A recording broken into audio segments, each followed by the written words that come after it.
visiems, kurie čia atvyko, visiems tiems, kurie vertins šiandien mūsų vakarą ir tiems, kurie atėjo stebėti fantastinių dalykų. Tai yra žmogaus transformacijos. Nors aš kalbėjau, kad mūsų televizinis projektas nesiekia kiek galima daugiau numesti svorio, čia svarbiausia yra žmogaus transformacija į gerąją pusę, tai yra vieni mūsų projekto dalyviai augina svorį, kiti metė, vieni stengiasi sumažinti taliją, išlaikyti krūtinės linijas, padailinti šlaunis ir taip toliau. Visą tai, kaip pavyko, jūs to jūs ir pamatysit. Tačiau buvo pasiekta keletas rekordų, kurie, žmogui nematant, nežinant, yra nesuprantami. Nesuprantami todėl, kad, pavyzdžiui, mūsų vienas projekto dalyvis, ir ne tik vienas, o keletas projekto dalyvių numetė šio projekto metu per 9 savaitės daugiau kaip 20 kg, o vienas iš jų beveik 25. Ar galite įsivaizduoti vienoje vietoje tiek daug riebalinio audinio? Aš pasitengsiu jums to jos pademonstruoti. O kiekvienas projekto dalyvis, mūsų kiekvienas projekto dalyvis vidutiniškai numetė po 14 su trupučiu kilogramą. Deja, man nepavyko surinkti 25 kg, aš surinkau tik 14. Štai tiek atrodo lašinių, kurių atsisakė mūsų projekto dalyviai. Štai taip atrodo 14 su trupučiu kilogramų lašinių. Taigi įsivaizduokit, kad kiekvienas vidutiniškai mūsų projekto dalyvis tiek nuo savęs nubraukė.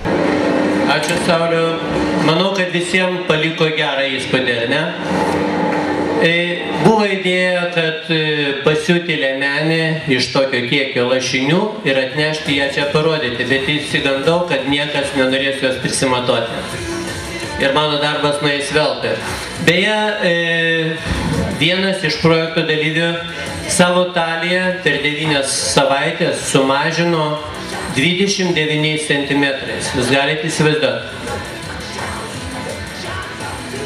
Manau, kad kiekvienas iš mūsų pasielgęs panašiai labai daug laimėtų, bet apie tai kalbėsime vėliau. O tai, kad aš nenoriu jums nusibosti, kaip jau minėjau, jums reikės vertinimo komisijai ir jums žiūrovams atrinkti iš autobuso, sunkvežimio, lengvojo automobilio ir dviračio, kas iš jų yra geriausia, perkeltinė prasme, nes tai yra realūs žmonės. Ir pradėkime mūsų pasirodymus. Pirmąją sceną kviečiama Milda Alionytė. Prašom.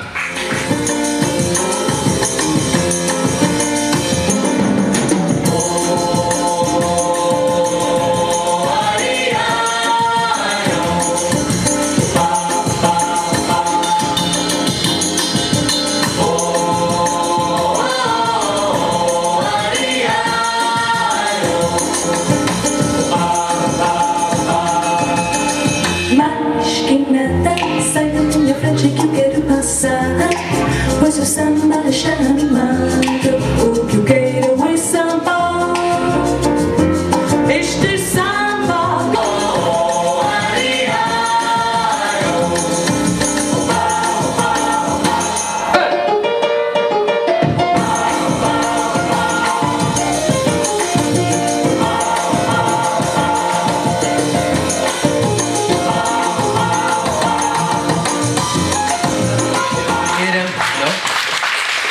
Radio Žanierė aš nebuvau, tačiau manau, kad jūs supratot, kad tai yra Radio Žanierio šokis, ar ne? Taip, taip tikrai buvo. Pažiūrėkim, kaip pasikeitė Milda. Taigi Mildos svoris sumažėjo ne tiek daug, kiek mes sakėm anksčiau apie rekordus. Minus 8,1 kg, krūtinės apimtis 5,5 cm, juosmuo 8 cm ir klubai 6,5 cm. Milda, žmonės sako, gero žmogaus turi būti daug. Tai ką tai reiškia? Kad per 9 savaitės tu tapai blogesnė, ar kad tiesiog kaip turtas tu nuvertėjai? Ne, iš tikrųjų dariau pasirinkimą būti didelė ir gerai, arba mažesnė ir blogai. Pasirinkau būti bloga. O jeigu rimtai, dabar tampu grynuoliu. Gal tu galėtum papasakoti, ką jaučia alkanas žmogus? Toks labai įdomus jausmas, kuris turi tiesioginę priklausomybę nuo tavo užimtumo. Jeigu tu neturi laiko, tai yra tu sportuoji viską, tu jo nejauti, bet jeigu turi laiko, tai šaldytuvas atrodo tave šaukia kaip Milda. Pasirodo, Lietuvoje dar ir kalbančiai šaldytuvais prekiauja. Teisėjam ir turbūt žiūrovams iškils labai keblus dalykas, tai yra tai, kad šiauliečiai pateikė staigmeną ir jie nusprendė pasirodyti kolektyve. Tai yra, jie galvoja, kad taip yra drąsiau. Taigi mes vis tik tai pabandysim juos po vieną išpešioti, pakalbinti, o paskui pabaigoje renginio pabandysime pamatyti, ką jie viską pademonstruos. Į sceną kviečiamas Algis Žuromskis. Tas, kuris daugiausiai numetė svorio.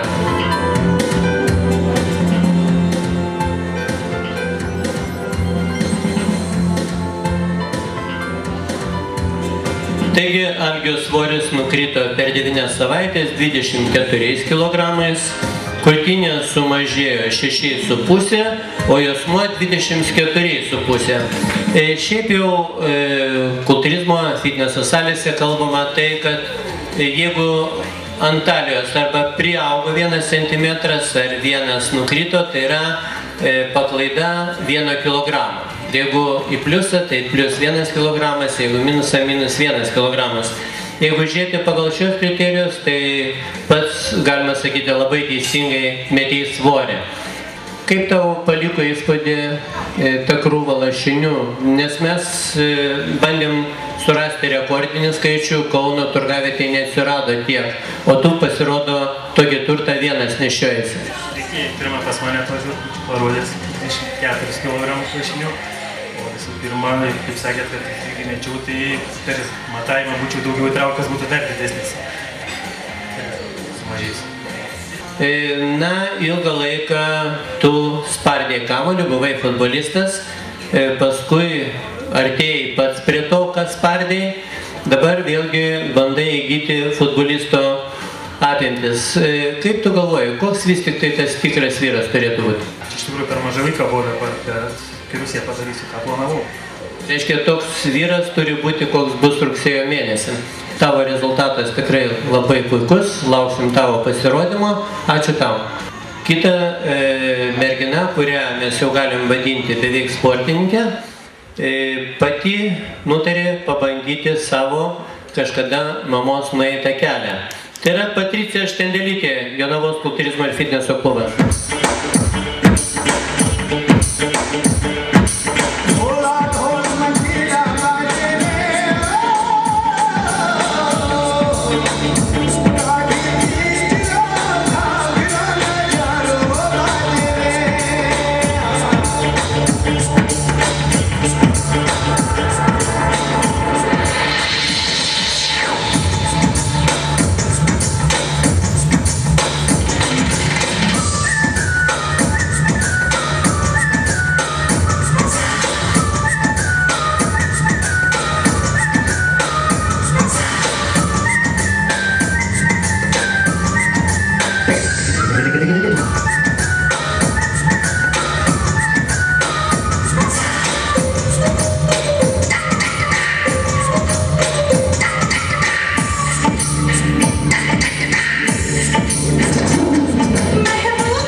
Dėja, Patricija, kokia tu jauna?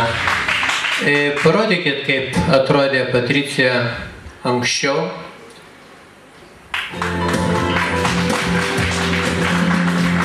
Ir taip jinai atrodo dabar.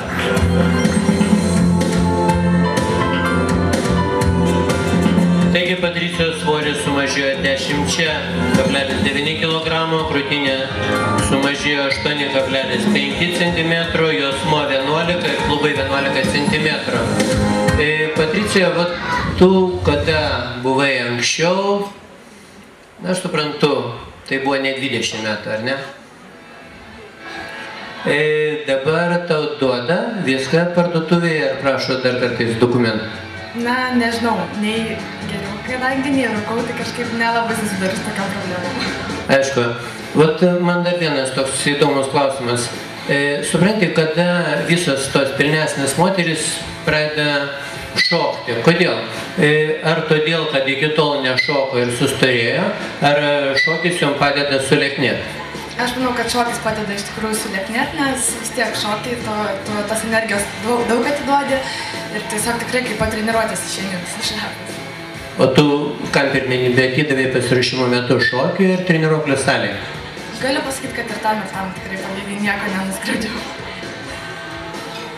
Na, įsivaizduokim, kad vienas iš klubo lankytojų, kadangi tu dažnai nepaslaptis padedi mamai dirbti salėje, tiesiog nuspręstų, kad jam reikia susimažinti kūno svorį.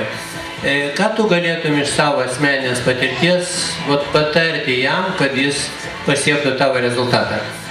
Na, tiesiog, kad nebūtinai turi nevalgyti arba būtinai turi sportuoti, kad tiesiog turi tą dalyką derinti kartu ir vien tik sporto ar vien tik tai mitybą didelių rezultatų nebus, kad tiesiog reikia derinti ir tą ir tą. Na, vienu žodžiu, jeigu tu vien futbolo kamuolį spardysi ir vien mokysiesi, tai nebūsi tobulas žmogus, ar ne? Reikia daryti ir tai ir tai. Nu, Patricija, nepasenk, gerai? Ačiū tau.